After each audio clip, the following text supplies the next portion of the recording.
read-along video for Chapter 10 of The Hate You Give. Please make sure that you're following along in the PDFs provided in Echo.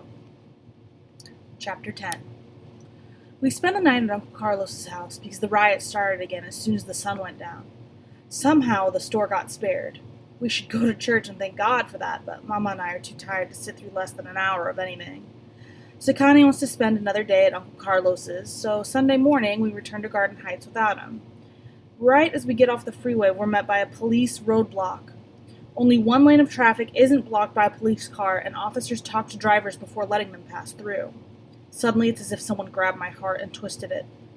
I swallowed. Can't we get around them? Doubt it. They probably got these all around the neighborhood. Mama glances over at me and frowns. Munch, you okay? I grab the door handle.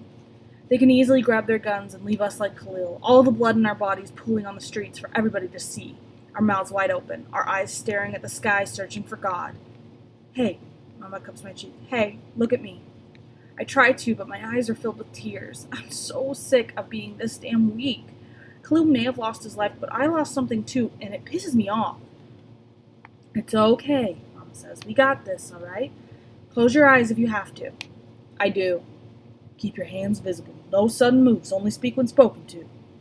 The seconds drag by like hours. The officer asks Mama for her ID and proof of insurance, and I beg Black Jesus to get us home, hoping there won't be a gunshot as he searches through her purse. We finally drive off. See, baby, she says, everything's fine. Her words used to have power. If she said it was fine, but after you've held two people as they took their last breaths, words like that don't mean anything anymore. I haven't let go of the car door handle when we pull into our driveway. Daddy comes out and knocks on my window. Mama rolls it down for me. There go my girls. He smiles, but it fades into a frown. What's wrong? You about to go somewhere, baby? Mama asks, meaning they'll talk later. Yeah, I gotta run to the warehouse, stock up. He taps my shoulder. Hey, wanna hang out with your daddy? I get you some ice cream, one of them big fat tubs that'll last about a month. I laugh even though I don't feel like it. Daddy's talented like that. I don't need all that ice cream. I ain't say you needed it. When we get back, we can watch that Harry Potter shit you like so much. No. What? He asks. Daddy, you're the worst person to watch Harry Potter with. The whole time you're talking about... I deepen my voice. Why they don't shoot that boy Voldemort? Hey, it don't make sense in that. In all them movies and books, ain't nobody thought to shoot him. If it's not that, Mama says, you're giving your Harry Potter is about gangs theory.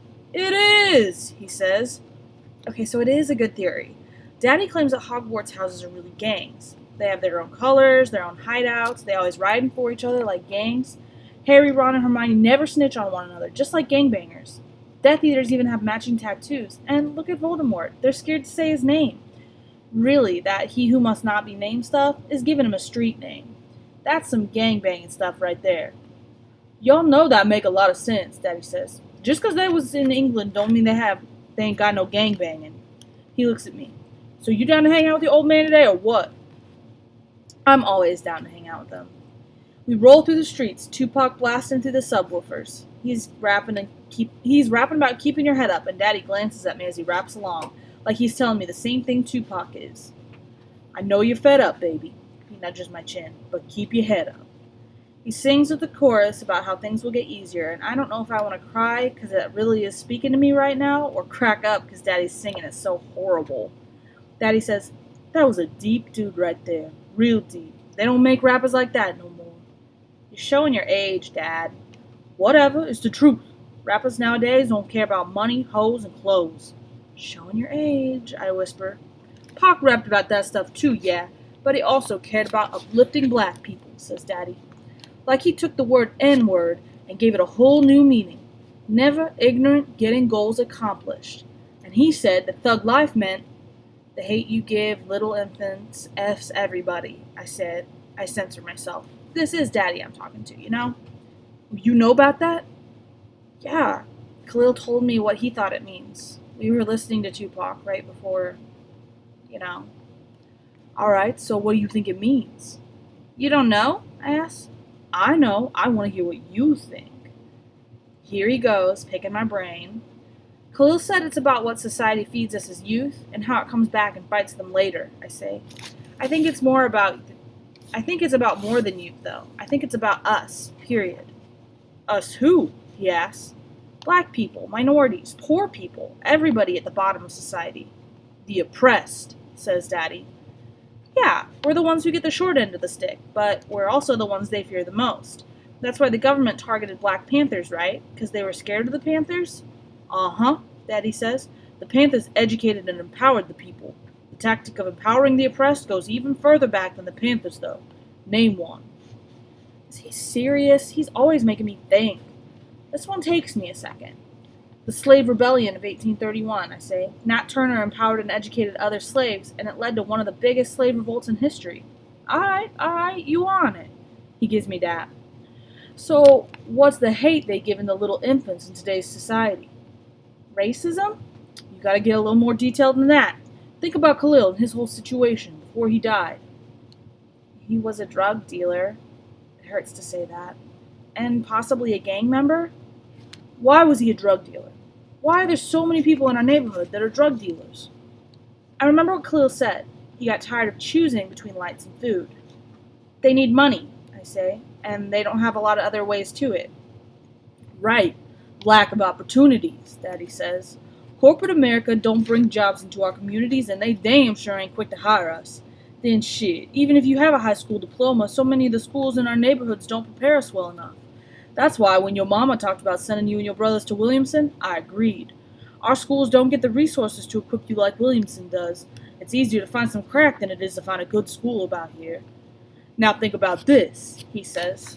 How did the drugs even get into the neighborhood? This is a multi-billion-dollar industry we talking about, baby. That shit is flown into our communities, but I don't know anybody with a private jet, do you? No? Exactly.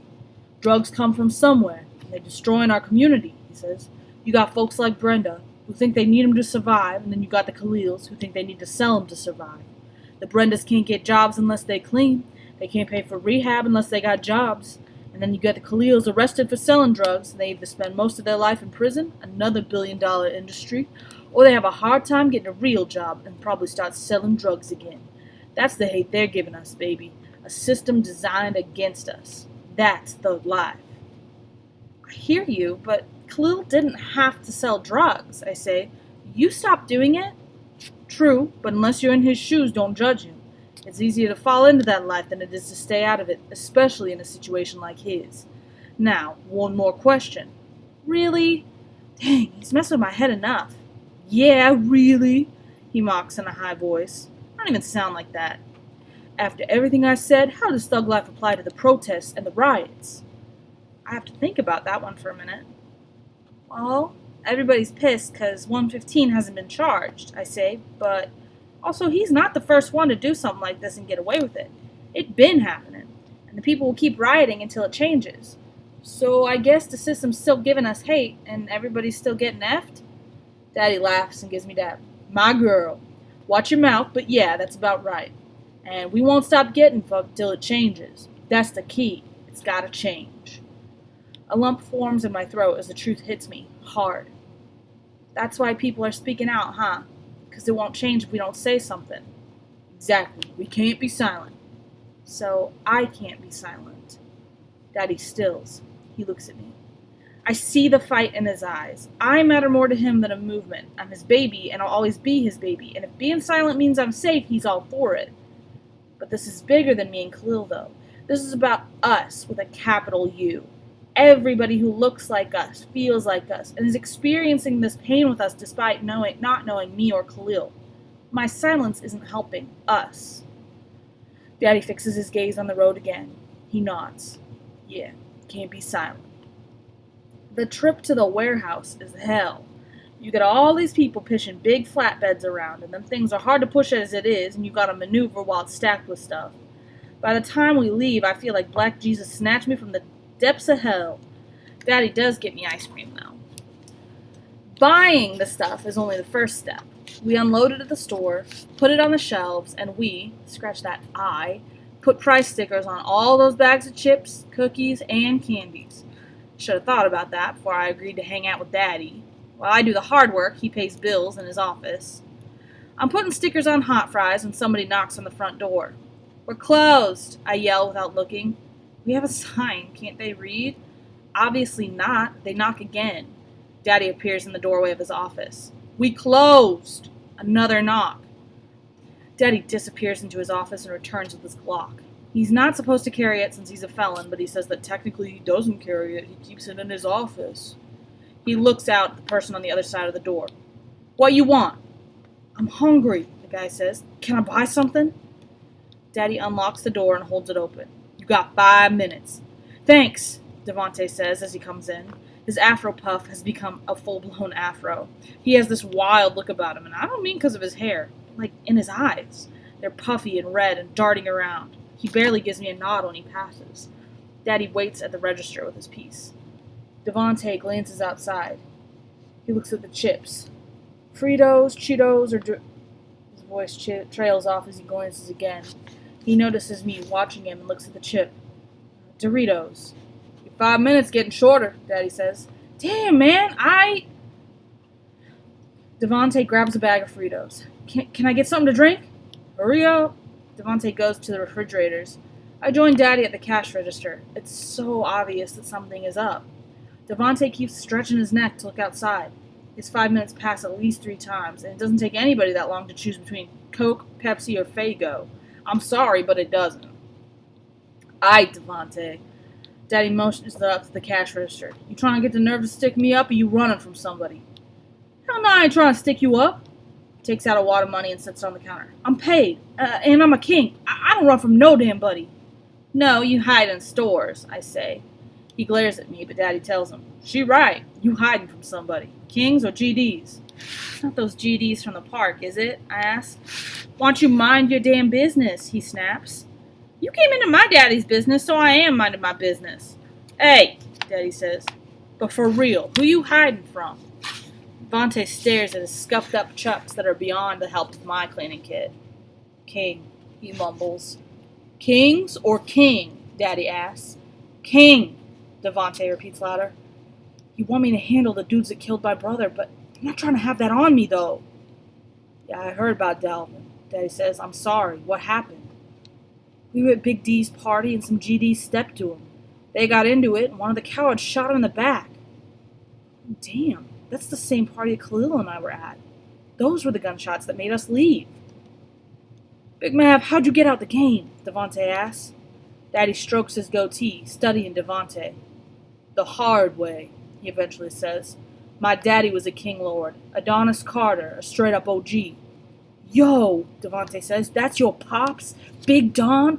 Yep, biggest drug dealer this city ever seen. Yo, man, that's crazy. Devante's straight up fangirling right now. I heard he had cops working for him and everything. He pulled in big money.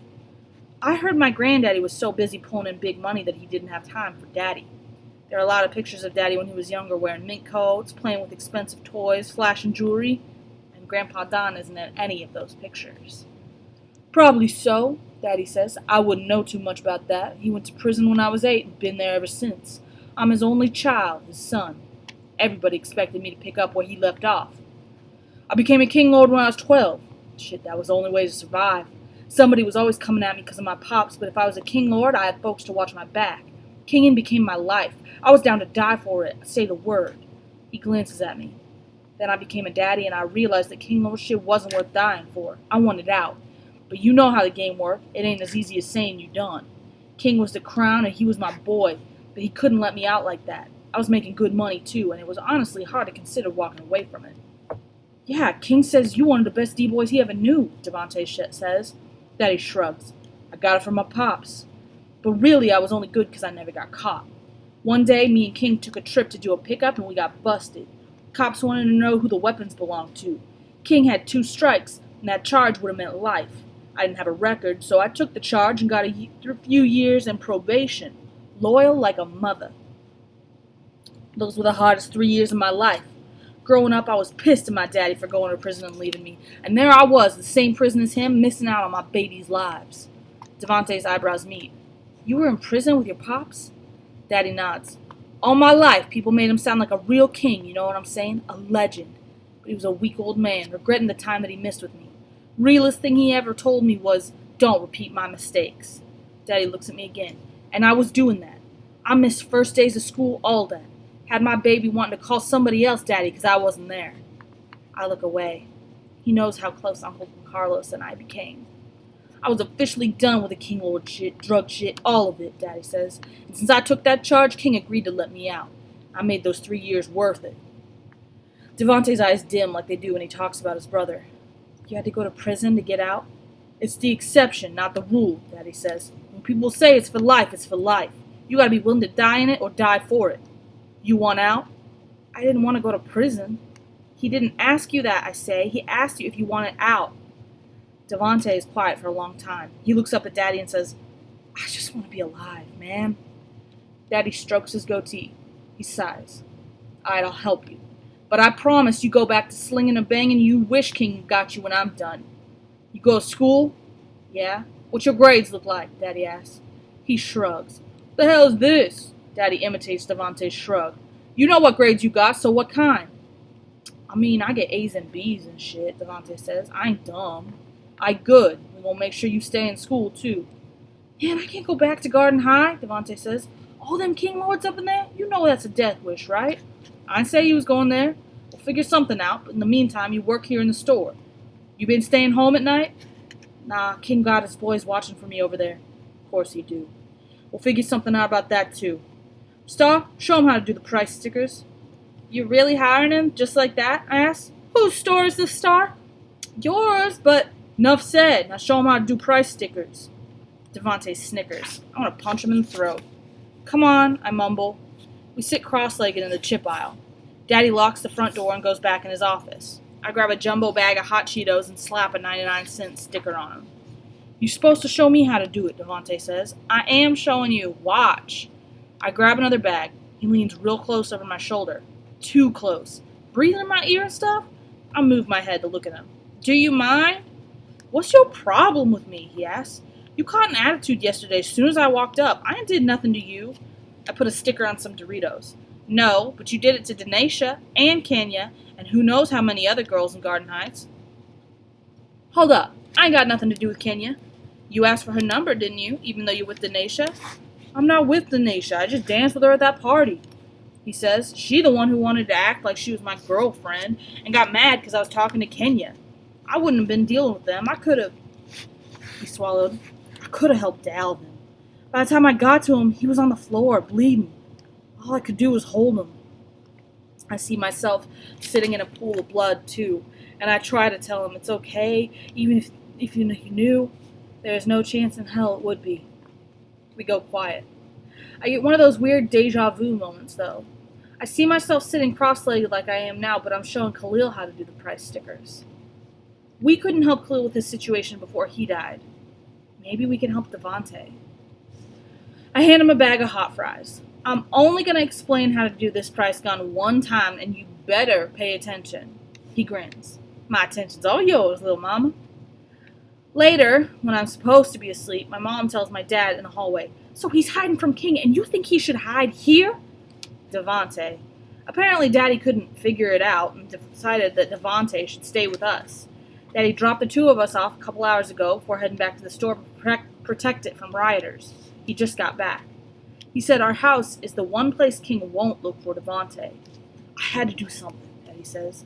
I understand that, and I know this is your do-over with Khalil. It ain't like that. Yeah, it is. I get it, baby. I have a ton of regrets regarding Khalil myself. But this is dangerous for our family. It's just for now. Devontae can't stay in Garden Heights. The neighborhood ain't good for him. Wait, it's not good for him, but it's fine for our kids? Come on, Lisa, it's late. I'm not trying to hear this right now. I've been at the store all night. And I've been up all night worried about you.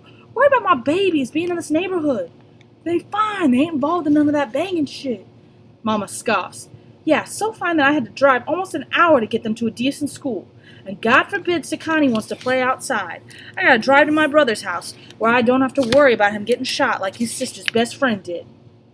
It's messed up that she could mean either Khalil or Natasha. Alright, let's say we move, Daddy says. Then what? We just like all the other sellouts who leave and turn their backs on the neighborhood. We can change stuff around here, but instead we run? That's what you want to teach our kids? I want my kids to enjoy life. I get it, Maverick. You want to help people out. I do too. That's why I bust my butt every day at the clinic. But moving out of the neighborhood won't mean you're not real, and it won't mean you can't help this community. You need to figure out what's more important, your family or Garden Heights. I already made my choice. What are you saying? I'm saying I'm going to do what I gotta do for my babies. There are footsteps and a door closes. I stay up for most of the night, wondering what that means for them. Us. Okay, yeah, they've talked about moving before, but they weren't arguing about it like this before Khalil died. If they break up, it's going to be one more thing 115 takes.